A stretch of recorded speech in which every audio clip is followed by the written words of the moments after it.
Donc, en fait, complexité de toujours pareil, hein, la fonction RH, on a une fonction qui est extrêmement variée, qui est Oui. relativement complexe, qui doit à la fois intégrer les connaissances dont tu viens de parler au niveau légal, au niveau finance, au niveau compta, fiscalité, les normes, etc. Mais il y a aussi cet aspect relationnel que tu as découvert à Oui, CIB, exactement. où effectivement tu avais des interlocuteurs et tu devais apprendre à les gérer, à les gérer un petit peu comme des clients internes. Hein. C'est un peu Exactement.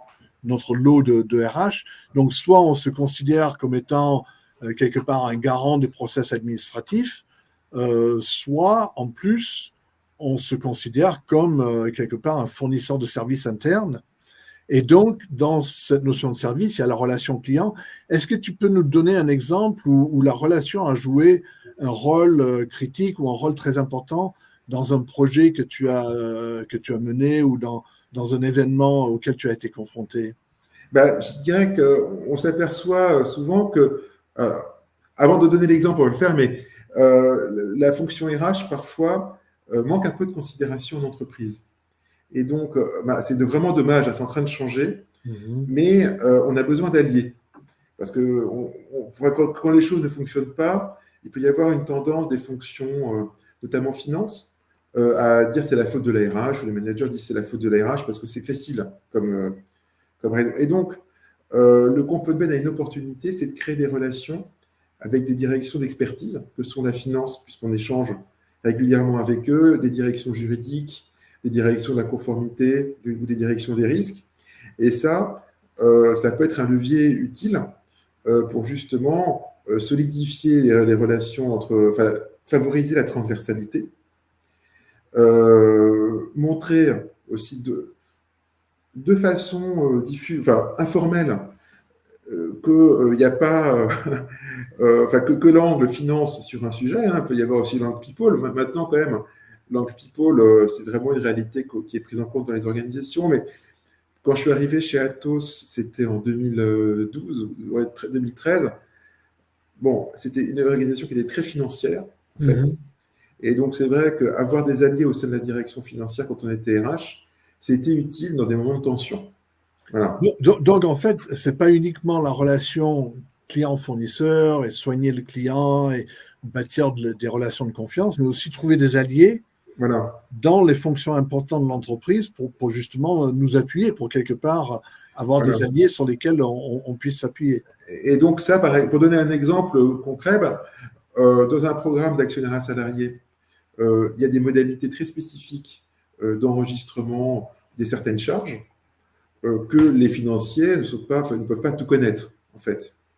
Et donc, le component Ben qui travaille avec des banques d'affaires peut apporter de l'expertise technique sur ces sujets en montrant justement quel est le coût réel parce que en fait, le component Ben aime bien faire des projets avec son salarié, c'est sympa. On veut le faire, on veut que les salariés développent l'affection sociétative, donc c'est des projets qu'on aime bien vendre.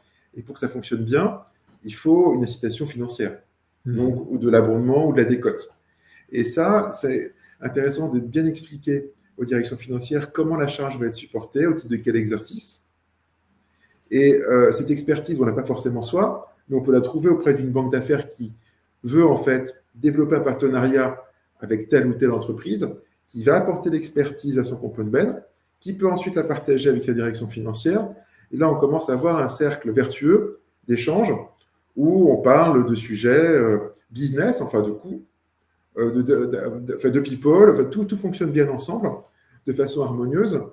Et le component Ben est un peu le chef de projet qui met en Mhm. relation les différentes parties.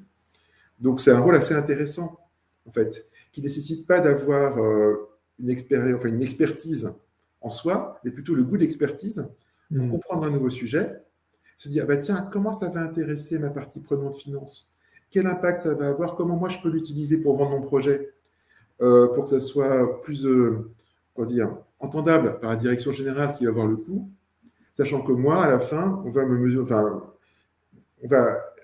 mesurer la réussite du projet par un taux de souscription, le nombre de collaborateurs qui participent, Eh oui. etc. Donc, j'ai besoin d'une incitation financière pour que ça marche bien. Donc, c'est des démarches qui sont assez, Mhm. qui se font naturellement. Excuse-moi de te couper, mais quelque part, ça procède aussi de générer sa propre, comment dire, crédibilité et légitimité de sa fonction, donc fonction RH, plus spécifiquement rémunération et avantages sociaux, avec des partenaires dans l'entreprise. Et cette crédibilité, elle se base quand même au départ sur l'expertise et le goût de l'expertise. C'est-à-dire pouvoir, comment dire, faire levier sur des ressources externes, comme tu l'as indiqué, une banque d'affaires, etc., pour pouvoir quelque part asseoir sa crédibilité auprès de certaines fonctions internes. Exactement. Et ça peut être, en l'occurrence, par exemple, d'un point de vue normatif, Atos n'avait pas forcément tout compris sur un petit sujet. Donc, c'était l'apport de l'expertise externe de la banque qui maîtrisait, elle, parfaitement, a permis d'avoir un échange positif, apaisé en amont, et donc anticiper des difficultés et obtenir la reconnaissance des personnes de la direction financière qui ont présenté la bonne version, pas la version corrigée. Donc, c'était bien. C'était vraiment, tout le monde était gagnant dans cette histoire, en fait. Et donc là, en fait, on aide en fait une partie prenante, et à un moment ou à un autre, on a un renvoi d'ascenseur.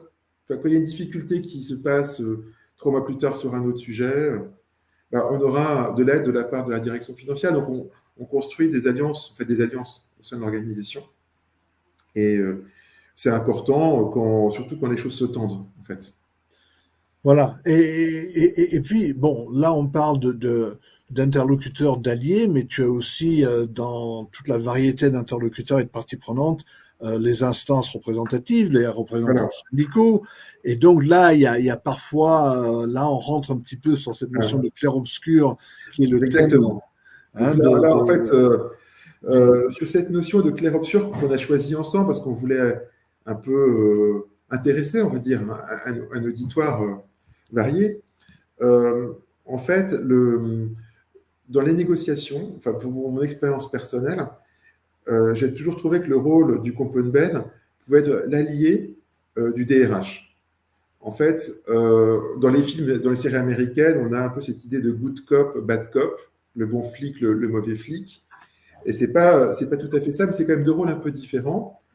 Un DRH qui va faire la négociation, qui va savoir être dur par moment pour fermer une négo, fermer des options, détendre, enfin donc gérer sa relation sociale qui est une vraie expertise complexe, qui nécessite de connaître les individus, et avoir à côté un expert technique qui peut clarifier des points, anticiper des questions, préciser. Et donc, dans les sujets sur lesquels moi j'ai été amené à négocier, prenons l'exemple de la complémentaire santé, ça peut être passionnel, la complémentaire santé, en fait, parce que ça touche la santé des enfants. Donc, on peut partir très vite dans des extrêmes, et des choses fausses qui peuvent déclencher des passions peuvent être dites. Donc, au moins, et des postures émotionnelles plus que rationnelles. Voilà, exactement. Donc, l'expert technique permet de rassurer, faire repréciser les choses, d'apaiser, également d'organiser une négociation, parce que en fait, c'est des sujets complexes qui ont plusieurs dimensions. Donc, en fait, on a eu dans une entreprise, on voulait mettre en place une complémentaire santé pour un grand nombre d'entités. Donc, passer de complémentaire santé par entreprise à une complémentaire santé sur une vingtaine d'entreprises. Et on nous disait, vous n'allez jamais y arriver, les OS disaient, on va vous attaquer, etc. Ce qu'ils n'avaient pas vu, c'est que quand on mutualise des régimes, en fait, on mutualise des comptes de résultats qui peut-être certains sont bien gérés, c'est-à-dire que les prestations, les cotisations sont à peu près à l'équilibre, c'est ça que j'appelle bien géré, et d'autres, finalement, on n'a jamais tellement regardé et il y a un excédent qui est important. Donc, quand on fait masse, finalement, on peut viser quelque chose, comme on a beaucoup d'opérations, c'est stable, donc on peut viser 95%, c'est-à-dire des prestations qui sont un peu inférieures aux cotisations, mais pas tant que ça. Ça veut dire, concrètement, là, je savais que j'avais l'opportunité pour des cotisations identiques, voire par endroit un peu inférieur, à l'amélioration des prestations.